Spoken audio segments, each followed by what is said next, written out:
All right, my guest today is Luke Jorwick with here in Chicago with Jameson Sotheby's International. Let me tell you about Luke. He's a top 1% producer. And for over 12 years, Luke has been part of one of the top teams in the Chicagoland area. He grew up in Elmhurst, which is a suburb here in Chicago, but real estate was always at the top of Luke's mind, and his unique point of view and experience has helped him guide his clients when purchasing, selling, and investing in real estate since 2012.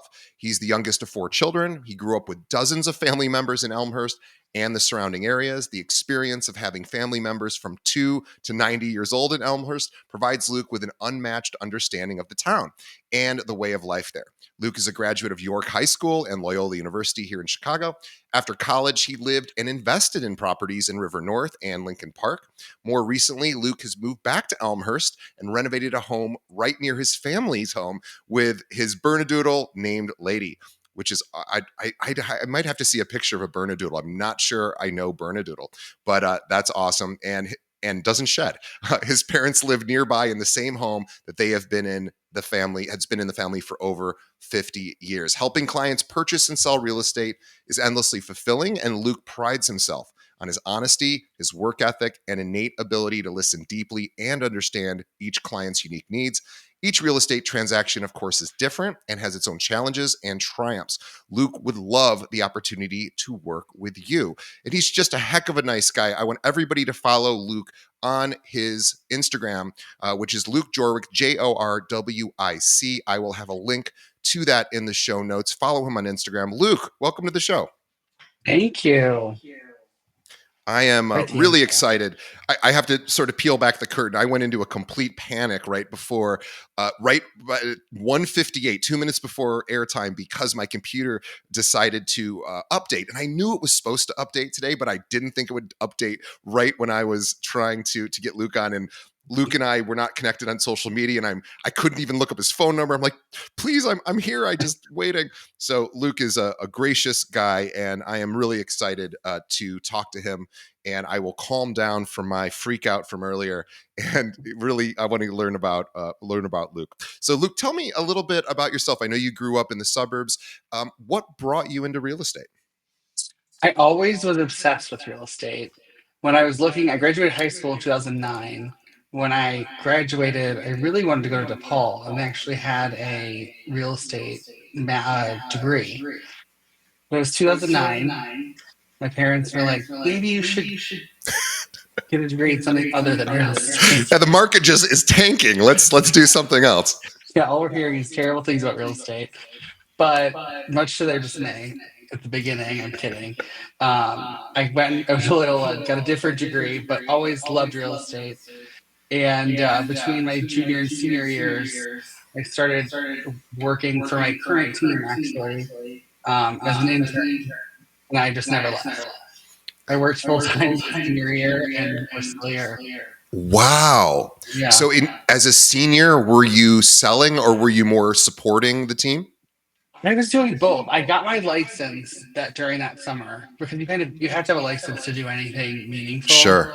Like showing you can't even show a property obviously without a license. So I just got it that summer. So I was working as an assistant, but also selling. And just never. I remember that only conversation I really ever had about it was right after graduation. They were just like, "We're just stick with this, right?" And I said, "Yeah." And here we are. That's amazing. It's funny, we get a lot of emails and social media messages from people that are in their early 20s.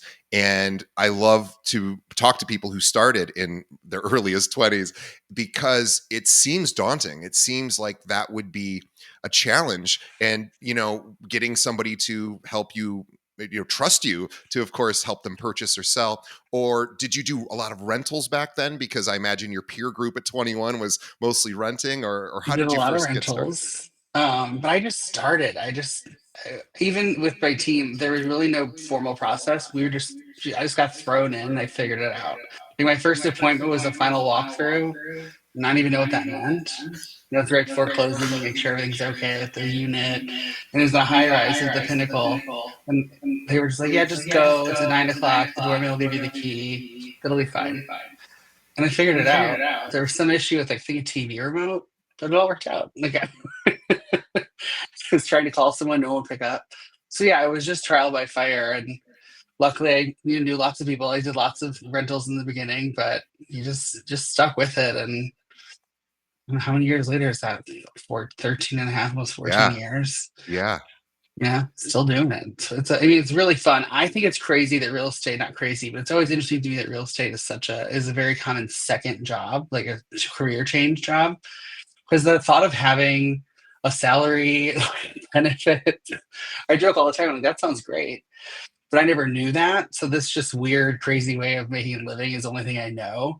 The idea of like having a 401k with a match and then quitting to sell real estate sounds That insane to must be me. nice. Yeah. I'm like, you got to just stay. It's just, Health insurance? What? That would be hell yeah. great. You have to pay for your health insurance or not the Oh, majority of it at least.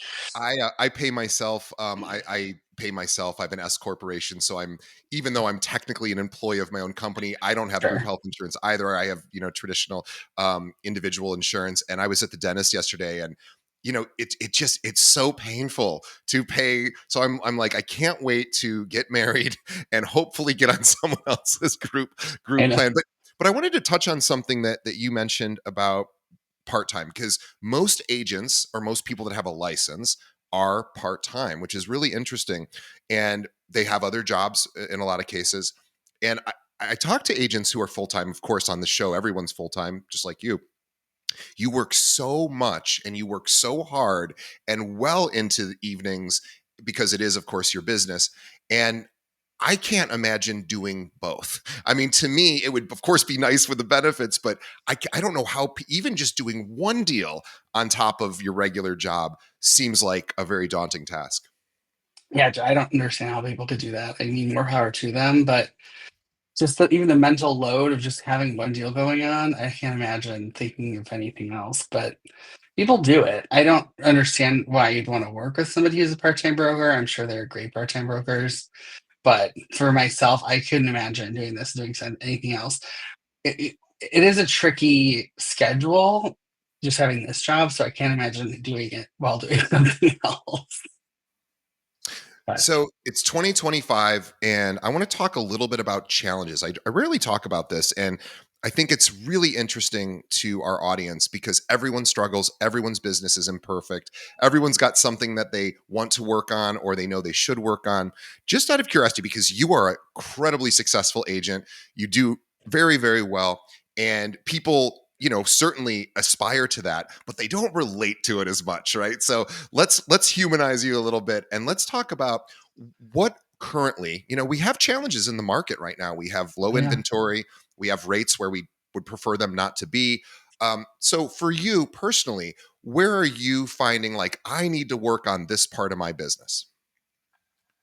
Oh, so many different things. I'm the worst at marketing myself, which is kind of funny. I'm on a podcast right now, but I hate asking for testimonials. I don't. I get embarrassed like sending postcards with my sales. I just dislike it. It's so funny, and it's not funny 'cause it's just what you need to do. Nobody, the closed mouth doesn't get fed. But I hate it. And Yeah. I can't do it. And when I used to in the different buildings I live in, everyone it's like the first thing you do. Oh, you become a building expert. You say, I live here. I've sold this unit, and it's the unit you bought. It's very tricky, but it works for your first one. And I've never sold or sent a postcard or a mailing to a building I've lived in until after I moved out. Yeah, no, I don't know. I wish it's just, I think it's those things you have to work, I have to work on. I've gotten better at it, but you're either a person who loves doing that, is okay with it, or it just makes my skin crawl. I'll tell you, I have the same exact feeling. I don't practice real estate myself, but those same sorts of things, asking for testimonials, asking for business, even is something that you look, you are proof that you don't have to do those things necessarily, or you don't have to be loving doing them because you are incredibly successful, even though you might not be asking, I need a review, I need a testimonial. Hey, do you know anyone else who might need my services? It's amazing because a lot of times our audience and really anyone who's not at the top of the mountain yet thinks, Well, everybody does everything. They just do it all. They do it effortlessly. They work hard, but it's not really that hard for them. They just put in the hours. And I'm with you. I to ask for business, to ask for something from somebody, I find that to be very just not easy for me to do as well.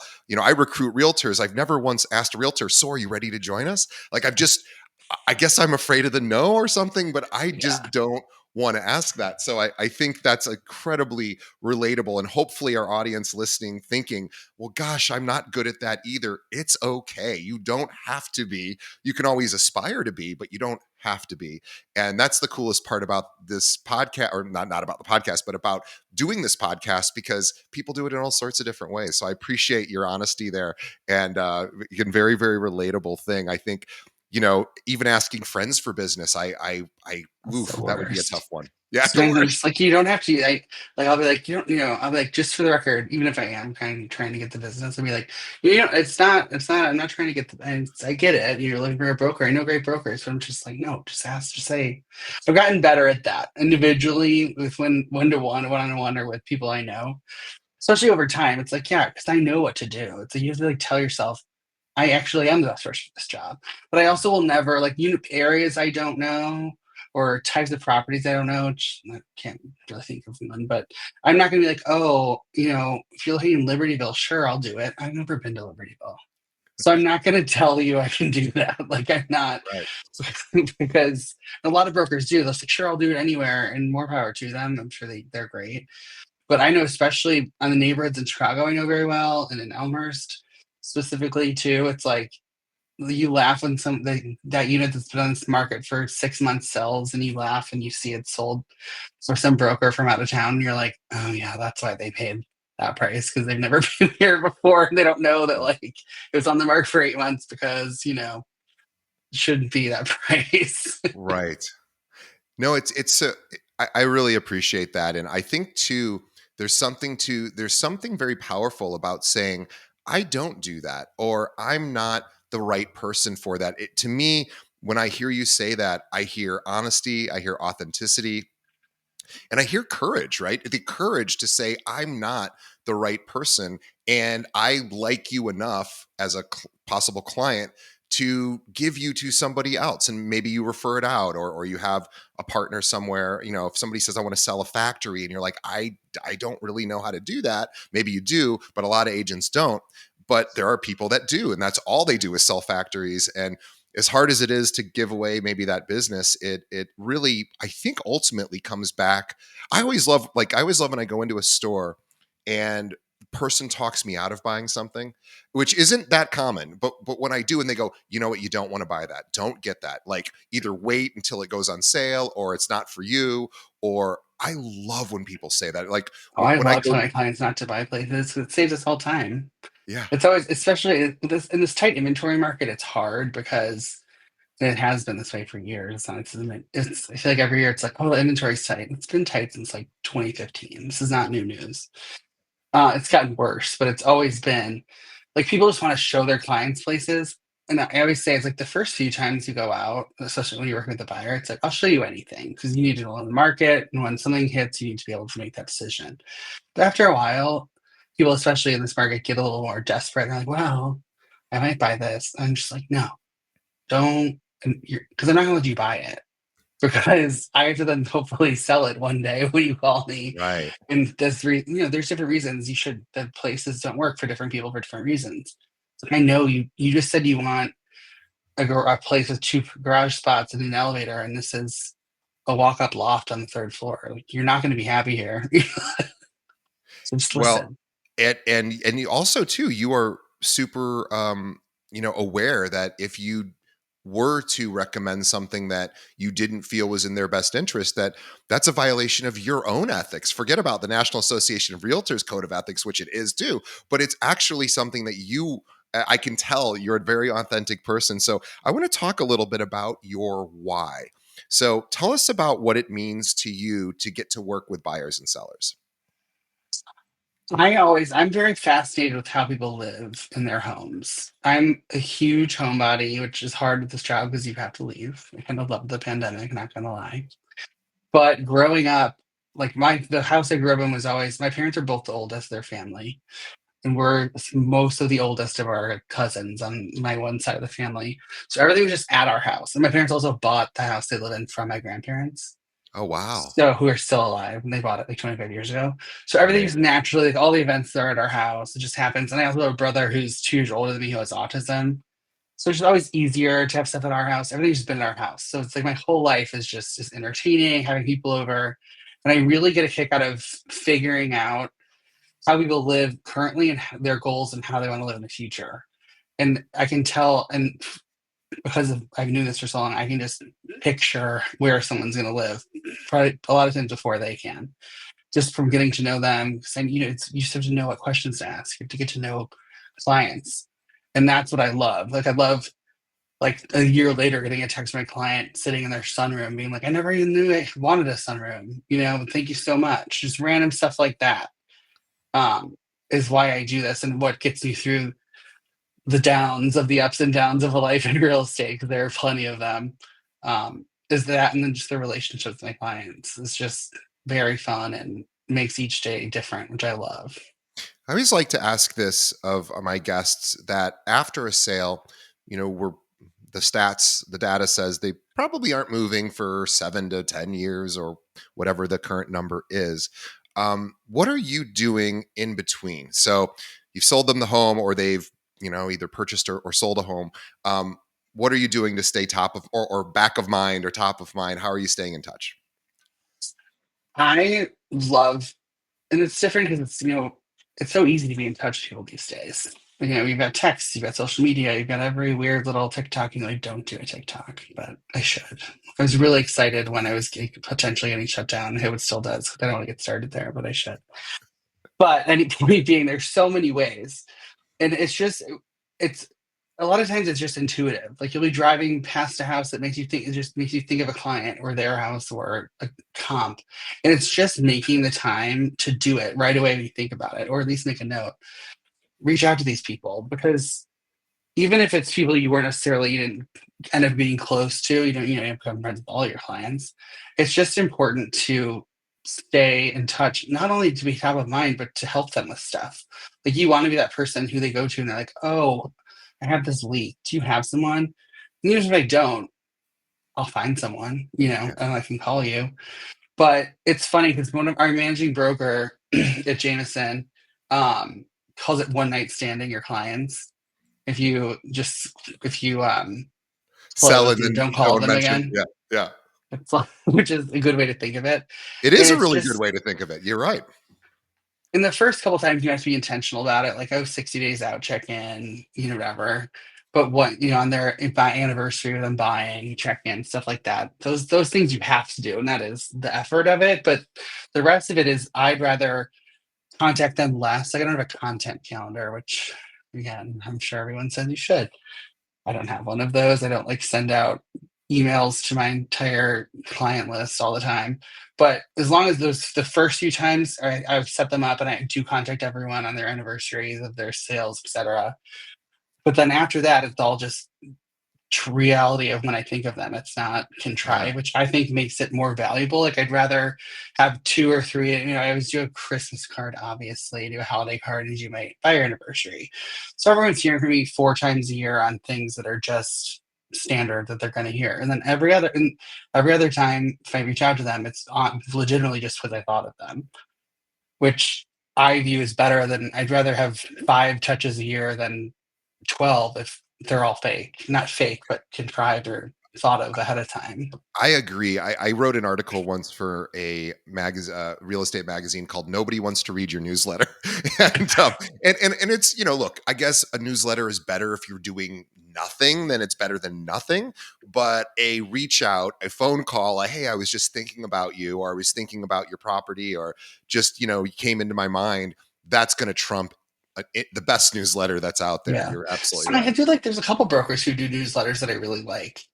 Because they're actually about what things they like. Yeah, And like Jeff, I'm sure you know Jeff Wilson yeah. out of DC. His newsletter is great. I'll I tell get you it in who my does. personal email and my work email, and I love each one of them. I'll tell you too, Nicole Hajdu here in Chicago, she does top things to do in the city. She sends it out on Wednesdays. She says top things to do in the suburbs. And every Wednesday, it's so brilliant because she's been on the show as well, because everybody here, at least, who lives in some sort of area where there's things going on, we're always like, what are we going to do this weekend? Around Wednesday, we start thinking about it. And I always go to Nicole's email and I'm like, Yeah. thank you. And if for some reason she weren't to send it out, I would actually be disappointed. So you're right. It's if you're going to do a newsletter, make it something that you're passionate about and that your clients actually want. I Right. always think like your client, clients want to know things like what's their home worth, and there could be a way. I guess you can't really scale that, but that's always something that's a conversation piece that could be done. Text, email, I guess a newsletter of sorts. But I want to also talk about millennials because you are a millennial as well. Yeah. I I'm did the math I'm right, right in the middle. right in the middle. And what's really interesting is millennials in particular are buying homes later. So this just happened last year, I believe. The age of a first time home buyer went from, I think it was 35 up to now 38 years old. And what's interesting about that, and this isn't my data, I heard Dr. Yoon from the National Association of Realtors talk about this. He was saying there's actually a problem with this. And the problem isn't that real estate agents have to wait a little longer for their clients to buy. It's that the generational wealth, or even just the wealth within one generation, is now they're missing out on about 10 years of growth. We know that homes typically raise in value over time, over long swaths of time. So he actually mentioned like this is a problem. So I'm curious about, you know how are you seeing millennials treat the housing market? Are you seeing more rentals? Are you trying to educate them, or are you just sort of accepting that that's where they're at? So I'm curious to get your take. I've seen it a lot of different ways. It's obviously the societal issues of why people can't buy houses, of student debt and Yeah. rising costs, and now interest rates in the last few years are very serious. And people I have seen wait longer for sure. But I have sort of bucked the trend, and I tell people not to. I bought my first house when I was 23. But it wasn't a house as a stretch. It was a studio. I put 10% down. And I'm now in my sixth property. So I just jumped in and started doing it, and I talked to all my friends about it through the process.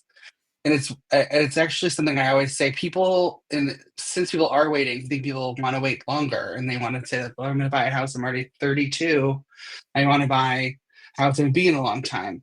And I'm always of the mind, buy a house that's a good investment, and you're fine, no matter how long you want to live there.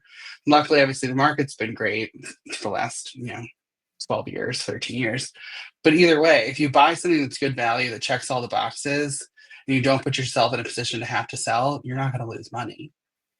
That So is it's that is such a I want to just pause for a moment. That is such a really intelligent and thoughtful way to look at it, because people want to purchase based on what they want and what they think will give them for the most part, not everyone, but the vast majority of first-time home buyers in particular want to buy something that they're really excited about because of the way that it's structured or the amenities it has. And I like the fact that you might say to them, hey, this does have all of that. And there may be some challenges with home valuation with this particular property.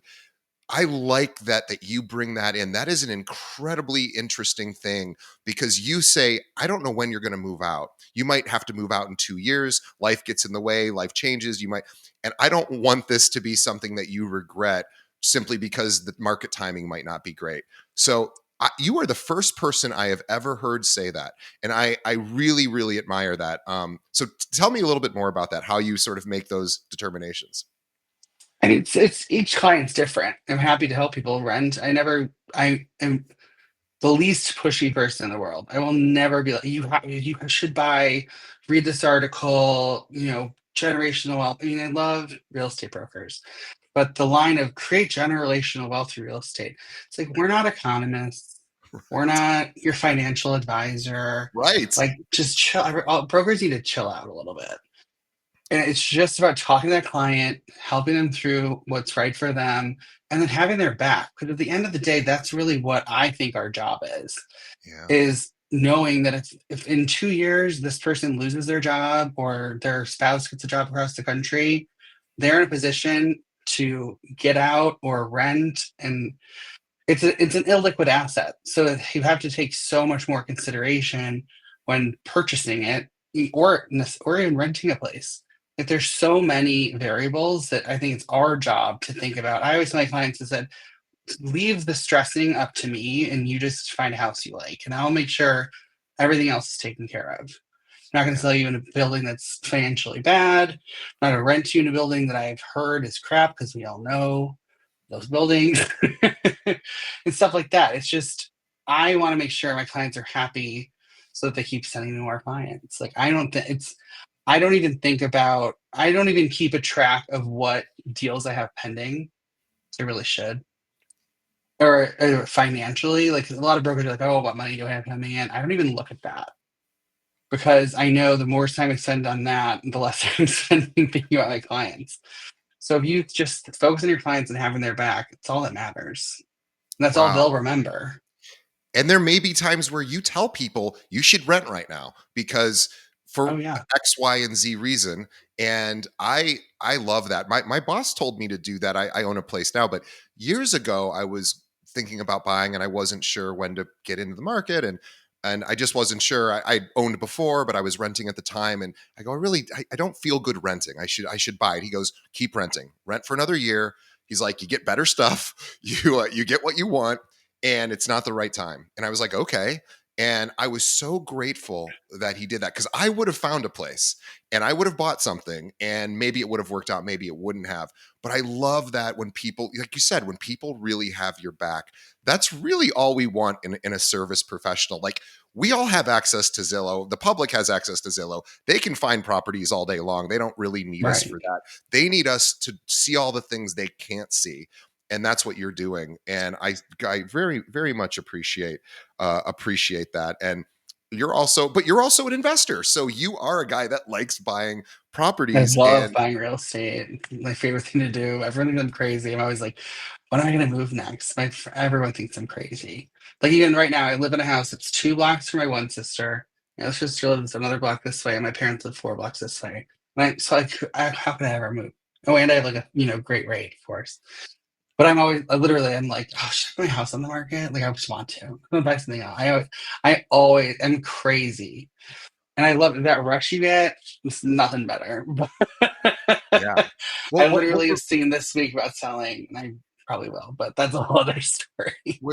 we're hearing I hear the passion and I think that's so important it really probably drives you when times are difficult and when the market's not cooperating and other agents maybe aren't cooperating or you're losing deals because of whatever reason and the idea of like that itch of wanting to do it for yourself wanting to do it for your clients and just sort of do the right thing so everybody wins is really powerful. It's very infectious. It comes across really authentically in how you present, and I think that is people want to be around people they feel are really into things that whatever that is they're doing. Like I want my Yes. accountant to be into accounting. Like I want her to just be Gosh. like, oh my god, I just read this cool thing. I want to try it with your business or whatever.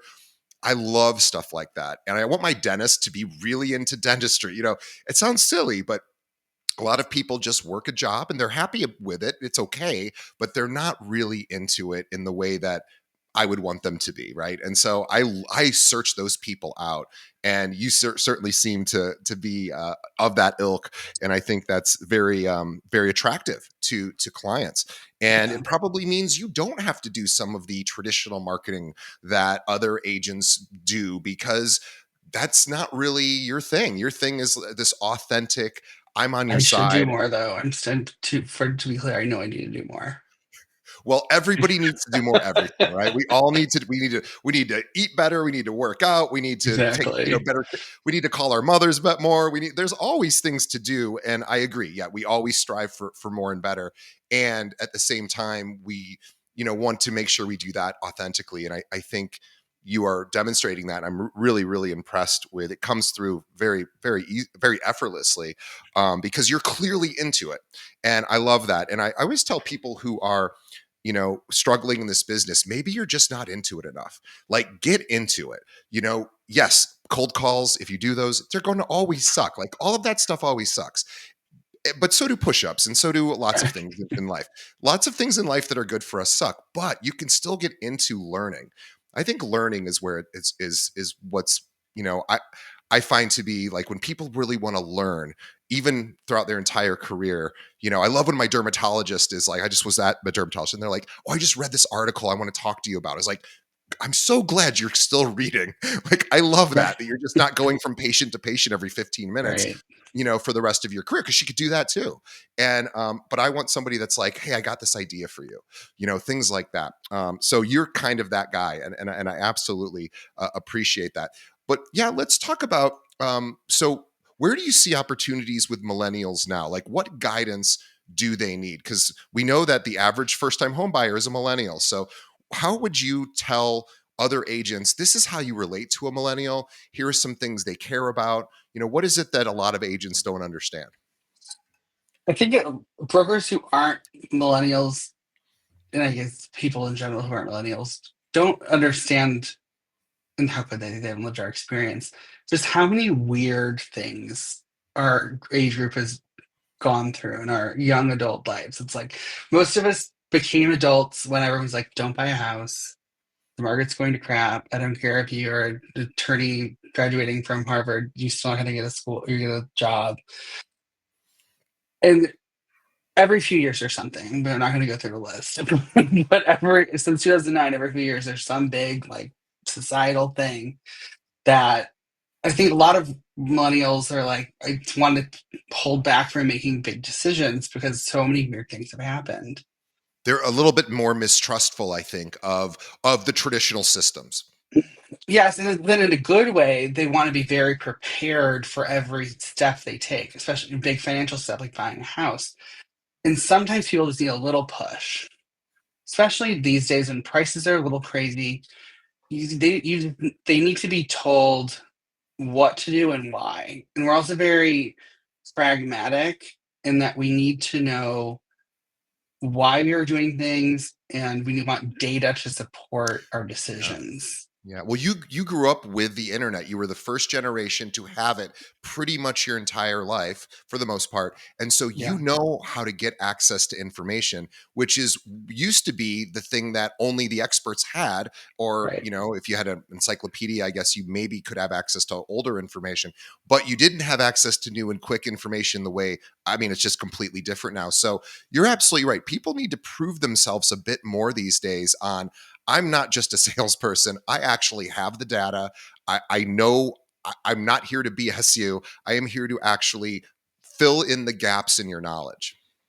And there's so much information out there. It's less about having the information and being able to synthesize the information for it in ways that it relates to what your client's going through. Because if someone just goes online and searches for 3 bedroom condos in Lincoln Park for an hour, you're going to be inundated with stuff, and you won't. It's too much.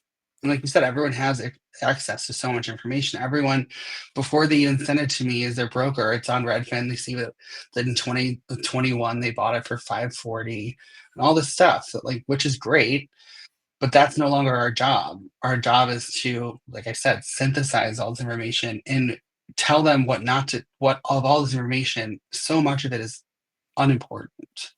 But it Yeah. seems everything seems so important because it's such a big decision, especially for millennials, because like I said, we want our data.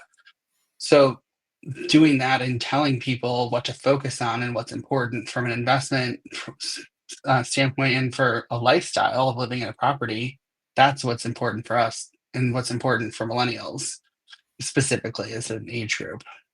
Yeah, it makes sense. I think millennials are used to they know how to get information. They don't always know how to sift through it. You're right. Like, in figuring out what's most important, that's where a realtor may come in and say, here's what's important with this data. but we have to assume that they are doing their own research. They're smart. They grew up doing that. They know how Yeah. to access answers. They aren't always trustful of the answers they find because there's a lot of bad information out there, but they know how to get it. It's funny. I was talking to a LinkedIn expert the other day, and he said, you really have to have a nice looking LinkedIn profile. And I said, well, do you really? And he said, you do, because if you think younger clients aren't just Googling you and going to your social links, he's like, you're crazy. They are absolutely doing that, even if it's your best friend. They're looking at it. You don't have to have a big, beautiful, like, I'm the greatest thing ever profile, but you have to put a little bit of effort in because everyone's looking up everything. Oh Or at yeah. least younger people are. And I go, that's a really good point. So you're right. People are going to look. So you really have to be armed with a lot of information, or to know, hey, this is important, this isn't, here's what you need to pay attention to. And you're really coming to them with the same knowledge that they might have already read, but you're being able to sort of sort through it and say, here's, because probably a lot of millennials think, I would assume, I would love to see data on this. There's probably a lot of millennials that think I could probably do this on my own. I could probably buy a house. And there's enough articles out there online to say you should do it on your own. And that's really where somebody who is a real knowledge source can come in and say, well, sure, you could. You could. Here's why people don't. Here's why 93% of the country used a realtor last year. And it's not because we have a monopoly on the information. You can find any property you want. So I love that you said that. I think that is so, we have to kind of up our game a little bit, because we For don't have sure. all the, we don't, we're not the only ones with the knowledge anymore. The younger people have it. They just don't have the expertise of what's important. So I love that. Well, Luke, I am so happy that you were able to jump on with us today. I want everybody to really check out Luke's Instagram. It's Luke Jorwick on Instagram. That's LukeJorwic. Luke is with Jameson Sotheby's International. He helps clients all throughout Chicagoland. And although he will tell you if he cannot, if he is not an expert in that particular thing, but Luke loves being a connector. So even if you have questions, or if you are somebody who's an agent in another area of the country, we have, 95% of our audience is not here in Chicago. So if you have clients who may be moving into Chicago and you're looking for a partner to work with. And by the way, Luke works with people that move out of Chicago. A lot of times people move south. I know my parents have, and a lot of people do eventually because it is cold here. So he's looking for people to refer to as well. So reach out to him. He's easy to find. Follow him on Instagram. Just Google him. He's all over the place. And for anyone, Luke, that may want to work with you, what's the best way they could reach out if not Instagram? It's just Instagram's the easiest way to go. Call me a midstream millennial, TJ. He's a millennial. And that's exactly what I did when I was running late. I'm like, I hope he sees this. And he had just turned off his phone because he's a good guest, and he turned off his phone. And funny enough, that was the one time he didn't see it, but he will see it when you Instagram him. I want everybody to follow Luke again on Instagram, Luke Jorwick. He's easy. We have a link to it in the show notes. He's awesome. Top producer. Follow him. Do what he's doing. Be authentic. Have meaning in your business. Get your clients back is the main message I heard today. Luke is living that reality, and he's doing real well, and he doesn't ask for business, and he doesn't like to ask for referrals or anything, because he just wants to do what he's good at, and it works for him. So Luke, on behalf of the audience, thank you. On behalf of the audience, Luke and myself would like to thank you guys, the listeners, and the viewers, because you're the reason we do this show. Please check out our sponsors. Please tell a friend about this episode. Maybe somebody who's struggling right now. Maybe somebody that wants to work with millennials and doesn't quite understand what they need. Well, this episode told a great deal about that. Send this link to some other agent in your office. We appreciate that. And also leave us a review. Let us know what you think of the show. iTunes, Spotify, wherever you're listening. Let us know what you think. And we read all those comments, and we make improvements based on your suggestion. All right. We will see everybody on the next episode. One last thing. Everybody who is listening right now has a free ticket to our next webinar, which is on Yes. February 25th. It's our second webinar live webinar. You can interact with me. We have 3 guests. The great Danielle Dowell from Chicago will be on. We have a real estate coach who's coaching a National Association of Realtors 30 under 30 winner, going through her business, and you're going to be able to do a live coaching session too. And we have Kim Ritberg, who is a Netflix executive or ex-Netflix executive. She worked for a bunch of networks. She's going to tell you how to crush it on video. Go to keepingitrealwebinar.com. It's February 25th from 12 to 3 p.m. Central. And because we have sponsors, it's totally free for you guys. Use the promo code podcast. It brings the cost down to 0. Love to see you there and interact with you. Luke, thank you so much again. And we will see everybody on the next episode. Thank you so much.